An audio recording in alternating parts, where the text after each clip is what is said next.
Hillerød trænger til en multibane og et street lab, altså et overdækket multibane, kan man godt sige, fordi at der er en del unge, som mangler et sted at være. Vi bor i en kommune, hvor der er rigtig mange tilbud, hvor der er meget, man kan lave, hvis man er ung voksen, stort barn. Men der mangler til synligheden noget. Det kan man se på alt det liv, der er her, og det er der også nogle af os, der godt har været klar over.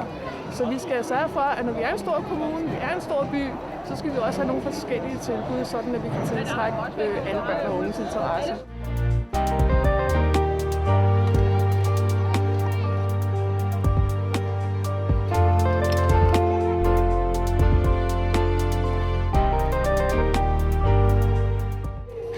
Jeg kunne godt tænke mig en multipark i Hillerød, hvor der var ramper og graffitivæg.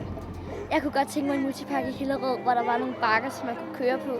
Jeg vil også gerne have, hvor man kan lære, hvis man ikke rigtig kan nogle fede tricks på løbehjul og skateboard, så vil jeg gerne have nogen, der kan lære piger og drenge nogle fede tricks på løbehjul og skateboard.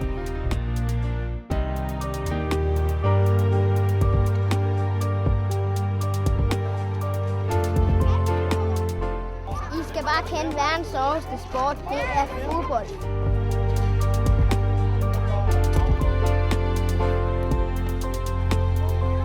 Jeg voksede op her i byen, og dengang jeg voksede op, var det bare nogle små hullede ramper, man kørte rundt på.